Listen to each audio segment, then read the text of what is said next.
The case entered Elizabeth Kübler-Ross's clinical files abruptly, as few cases did. At the time, she was already known for her rigorous work with near-death experiences and liminal phenomena, and she rarely accepted accounts involving children. But something in the dossier of a 7-year-old American boy immediately caught her attention. The unusual precision with which he described the challenger's last moment, as if he had been aboard in 1986. The recording provided by the parents was short. In less than 2 minutes, the boy, named Ethan Miller, reported sensations that didn't belong to any child's repertoire: structural vibration, alteration in cabin pressure, unexpected change in lateral luminosity, and a kind of abrupt awareness of his own finitude. Kübler-Ross listened to everything without stopping the tape.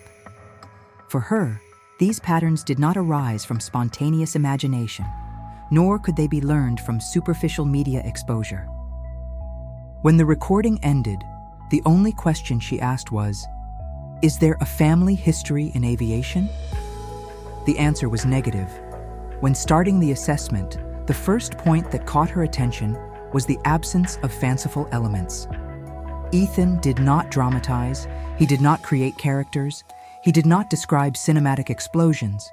He reported physiological phenomena. My chest squeezed, as if the air was going away before I could think.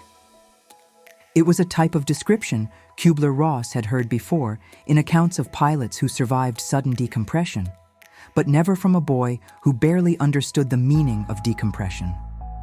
During the first clinical interview, conducted with a standardized technique, Ethan maintained a coherence that, according to Kübler-Ross, was not typical of children in the same age group. When she simply asked if he remembered any moment up there, he replied with an intriguing calm. It was tight inside. I heard people, not from the outside, but inside my head. Someone said there wasn't much time left. The detail did not go unnoticed. Among the historical records of the Challenger, there was documentation about the crew's internal communication in the seconds before the rupture. This was not public information for 7-year-olds. It wasn't easy to access even for lay adults. When analyzing the case, Kübler-Ross sought comparisons with the studies of Ian Stevenson, whose scientific methodology on spontaneous memories of previous lives she knew well. The pattern was similar: fragmented memories, centered on the moment of death, described with language compatible with the original experience, not with the current age. The parents, visibly distressed, stated that Ethan had never shown special interest in rockets or space exploration. The father worked in port logistics, the mother in nursing. Nothing in the home environment could have provided him with technical knowledge about solid propulsion, pressurization, or launch systems. Kübler-Ross registered in her report, "Preliminary clinical case compatible with non-acquired post-traumatic memory. Explore reincarnational hypothesis with caution." It was the beginning of an investigation that, even within the already complex universe of mental health, would challenge boundaries few professionals had the courage to face. In the following days, Kübler-Ross deepened Ethan's clinical assessment with the aim of ruling out conventional explanations. She kept the focus on methodology. Brief interviews, repeated at different times, with subtle variations in the wording of the questions. The goal was to observe consistency. And, in every session, the boy repeated the same emotional patterns, not the same phrases, but the same structure of experience, a characteristic she always valued when investigating liminal phenomena. In one of the interviews, when asked to describe what came first, Ethan slightly furrowed his face, like someone trying to recall a physical sensation, not a story. He replied, "It's like my body already knew what was going to happen." Before the big noise, there's a moment when everything gets too light. Light in a wrong way. Kübler-Ross noted the sentence because that described lightness coincided with the interval recorded in NASA data, the period of instability before the catastrophic rupture. To test external influence, the psychologist asked the parents to report exactly what the boy had watched, read, or listened to in the past few weeks. no content mentioned the Challenger. The closest thing was an illustrated book about planets, with no references to space missions. There were no realistic sources that could have inserted those details into the mind of a 7-year-old child. In a more technical assessment, Kübler-Ross applied projective tests adapted to his age. She expected to find fanciful elements, metaphors, perhaps a kind of internal narrative that could symbolize fears or personal conflicts. But none of that emerged. What appeared was a continuous line of specific bodily sensations: sudden heat, lateral vibration, shortness of breath, an abrupt perception that something separates, followed by silence. It was a somatic pattern. When she asked if he knew where this came from, Ethan answered something that drew attention for its spontaneity. "It's not the me from here who remembers, it's the me from before." The phrase, said with childlike naturalness, did not have the philosophical weight an adult would attach, but it contained exactly the structure Ian Stevenson had identified in hundreds of children who reported pre-birth memories. In parallel, Kübler-Ross consulted official chronologies of the accident. She was not seeking immediate confirmation, but points of contact. Among the crew's accounts, there were records about a feeling of loss of control moments before the rupture. There were also reports of sudden changes in luminosity, perceived internally before fragmentation. Ethan described these elements without knowing they existed. The most disconcerting point occurred in an informal conversation after a short session. While putting on his sneakers, Ethan commented, almost as if talking to himself, "We weren't screaming. It was more waiting, as if everyone already knew there was nothing they could do." He did not look at anyone when he said that. He did not try to impress. He just seemed tired. The mother, upon hearing it, covered her mouth with her hand. That phrase, so mature, so strange for a child, gained even greater strength in the clinical account. Kübler-Ross registered emotional coherence incompatible with age, absence of fictional elements, presence of specific, non-learned somatic content. The investigation was no longer moving to confirm or deny beliefs. It was moving to understand how such a small boy carried such a heavy memory. With the initial sessions concluded, Kübler-Ross began cross-referencing the content of Ethan's speech with historical data. This was the most delicate stage, maintaining clinical distance while analyzing the possibility of a memory that did not belong to this life. In previous years, she had followed some of Ian Stevenson's work, always appreciating his methodological rigor. Like him, she avoided jumping to conclusions. The first step was to verify concrete correspondences. One of the most specific points mentioned by Ethan was the lateral light that appeared before everything became disoriented. It was not a common description. The psychologist consulted technical reports of the STS-51L mission, remembering that much of this information had only become fully accessible to the public many years after the accident. Among the analyzed data, there was a note describing a visible alteration on the side of the vehicle seconds before the rupture, an unusual glow caused by the failure in the sealing ring segment. Ethan, without ever having seen reports, had described the phenomenon in a compatible way. Another detail was the way he narrated the sensation of pressure that disappears before the sound. Kübler-Ross, when reviewing transcripts of survivors of air accidents with rapid decompression, found an almost literal equivalence between the sensations described by trained adults and what Ethan reported in child language. At no point did he talk about an explosion, fire, or dramatic falls, elements that usually appear when a child's imagination creates narratives based on television images. He talked about physiology. The psychologist then decided to explore the verbal aspect. Ethan insisted on the idea that there was someone talking close to his head before the rupture. When cautiously pressed, never induced, he stated that he did not see the person's face, but he knew the voice came from near, very near, closer than you can look. Kübler-Ross recorded that this perception aligned with the internal seating arrangement of the Challenger. known for keeping crew members side by side, often with communication happening more through ambient sound than visual contact. What drew the most attention, however, emerged in a session where the psychologist explored only the emotional chronology. She asked Ethan to describe the sequence without technical words, only with what came first in the body. The child answered, "First is hope, then is work, then is waiting, then is knowing."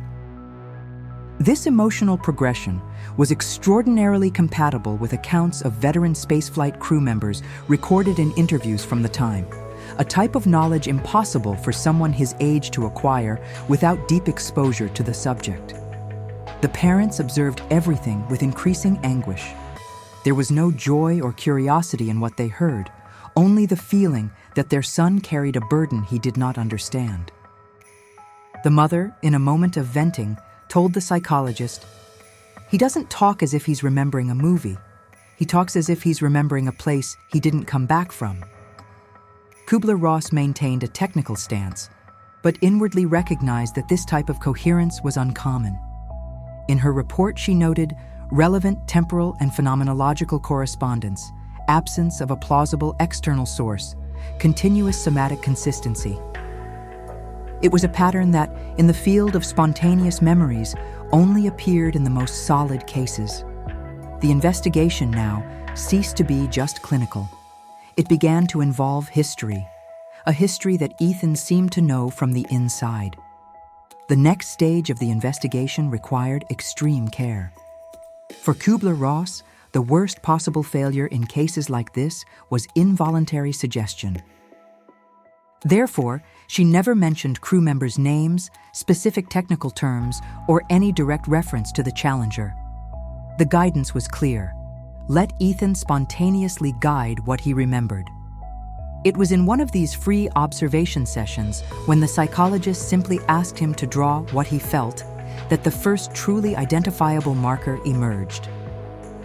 Ethan started with straight inclined lines, then added small squares near the top, and finally drew an elongated shape next to it, something that, to an adult, would resemble the assembly of a space shuttle and its external tank. But the line work was not what was impressive. It was the sentence said as he colored a part of the side with an orange tone. "This part here was always very hot. We knew that." Kübler-Ross did not react. She just noted the comment and put the drawing away without interpreting it in front of him. In silence, she mentally compared it with NASA's technical records. The external tank actually had orange thermal coating, clearly visible in images. Could a 7-year-old child know this? Yes. But what Ethan described was not the color. It was the thermal sensation, said naturally, like someone commenting on something they had lived through. A few days later, during a session where she was exploring only emotions associated with the nameless memory, Ethan mentioned something even more specific. "When everything got strange, I was on the side that felt the most vibration, not the strong side, the side that shakes first." This comment led Kübler-Ross to review the physical description of the space shuttle at the moment of rupture. There was documentation showing that the initial break occurred at a specific lateral point, exactly the side that would have received the greatest vibration. The compatibility was disconcerting, but the biggest point of identification arose the following week. When asked if he knew what he was doing before the critical moment, Ethan replied with a naturalness that seemed to come from a place older than his age. "I was pressing something here, look, and saying everything was okay. But I wasn't the boss. The boss was in the front." Kübler-Ross, cautious, did not ask him to explain, but the content was striking.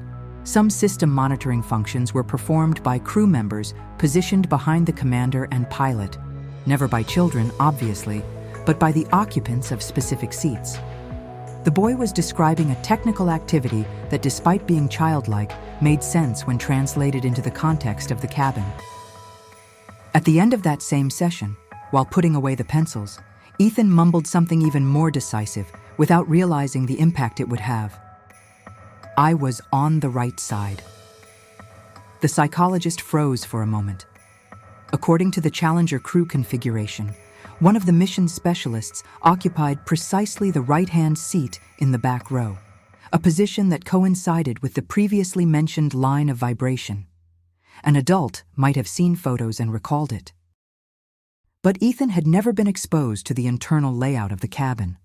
When Kübler-Ross ended her workday that day, she registered in the report, first verifiable positional element, first indication of functional identity, continuous coherence. For the first time since the beginning, the case went beyond the territory of the inexplicable and began to touch the territory of the identifiable.